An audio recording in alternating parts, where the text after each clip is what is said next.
Giles Reaves from Selig Audio, and I'm here today coming from beautiful, sunny Hell's Kitchen, New York City, right across the street from the headquarters to the Hand, if there are any Marvel Defender fans out there. And I'm here today to talk about a new device called the ColoringEQ.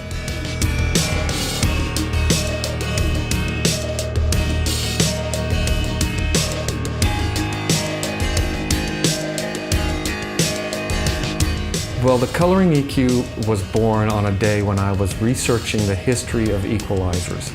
And I was reading about how the first EQs were basically one-band devices that had a simple cut and boost and a fixed frequency. I assumed that these devices probably saturated at some level, and I wondered how that worked exactly. And I was imagining maybe the more you boosted them, the more they saturated. And maybe they only saturated at the frequency being boosted. Now, I have no idea if this is how they work, but that light bulb moment sent me directly to Reactor, my prototyping erector set kind of tool, where I test out ideas. And I hacked together a fundamental, basic one-band EQ version, figured out how the saturation needed to be derived from the EQ signal so that only the frequencies being boosted would be saturated, and that the more you boosted them, the more it would saturate. And once I got that figured out and working, I ran some audio through it, and it was amazing. When I first heard it, I was running a vocal through it, and it was a high shelf with a little saturation, and I was immediately reminded of some of the vintage 50s and 60s era equalizers I've worked with that were sweet and subtle with what they were doing, but they were definitely coloring the sound. And I felt like, I haven't heard another EQ that had saturation sound like this. Because most of the time you have an EQ, if it does have saturation, it will have saturation either before the EQ or after the EQ. What I was doing was actually saturating inside the EQ at the band level.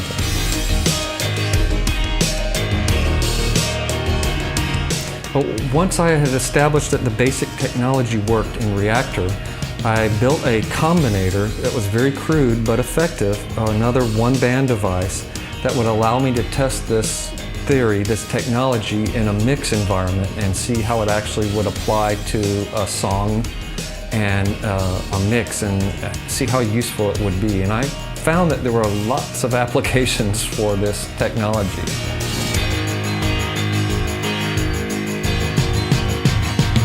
So the basic controls were the standard gain, tune, and cue control on an equalizer that we're all used to.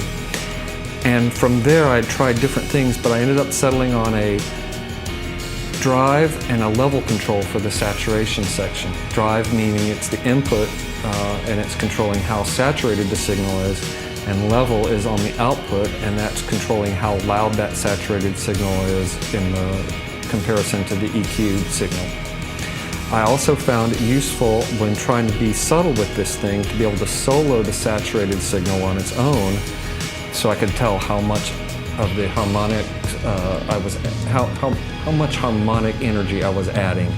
So I would solo it and then increase the drive until I heard just enough saturation to where it wasn't clearly distorted, but it was obviously adding harmonics.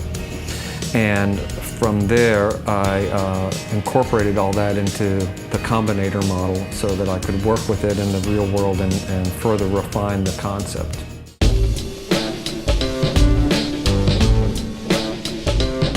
But once I had the EQ section nailed down, I knew that I would need a killer filter section to complement it.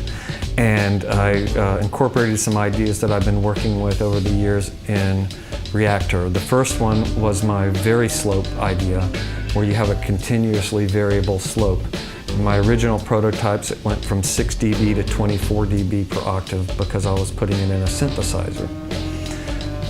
When I started thinking about the concept of the master controls, I wanted to allow the lowest slope to go from 6 dB all the way down to 0, And I also wanted to go steeper than the 24 dB per octave or even 36 dB, so I took that all the way up to 48 dB per octave. So now the slope is continuously variable from 0 to 48 dB per octave.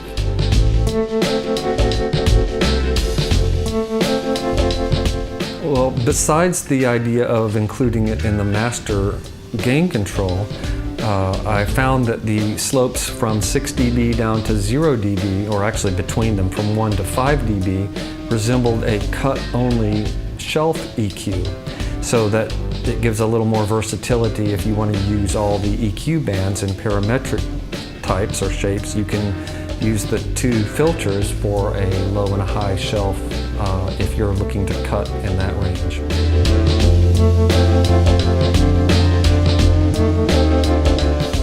So the complete filter set becomes the low pass, band pass, and high pass with the variable slope control, and then a notch filter with a variable depth control, which means that you can use the notch filter as an additional cut-only narrow surgical EQ band.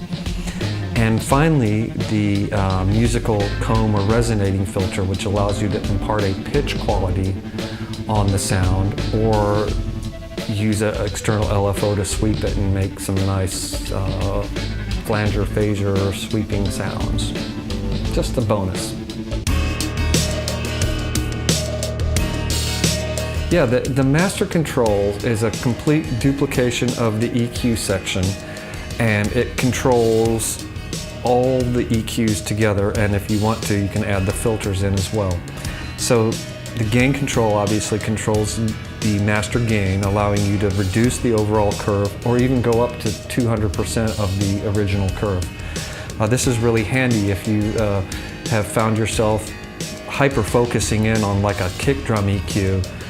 It's great to take it out of solo, pull that master gain fader down, and then slowly bring it up. And 9 times out of 10, I find I only get about 75% of the original amount, and I'm totally satisfied. So I feel like it helps me to use less EQ overall, and I think that's always a good thing. The master tune control acts like a transpose to shift the entire curve left or right in the spectrum. And the master Q control has the ability to sharpen or widen the overall curve, which can lead you to some interesting alternative choices that you might not have considered. Then of course you have the master saturation. The master drive affects all the drives together, so that if you are hitting it too hard overall, you can back it down, or if you want to jack the whole thing up a little, that's the place to do it. And the master level control will affect all the bands that are saturating, because they all don't need to be saturating. And you can blend in the amount there globally. And then there's a master solo as well.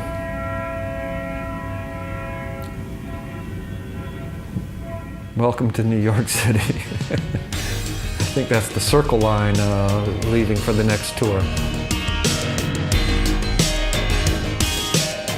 So thanks for everyone who's made it to the end of this video. I hope if this has piqued your interest in the ColoringEQ, you'll give it a test drive and see if it's something that fits in your Reason rack.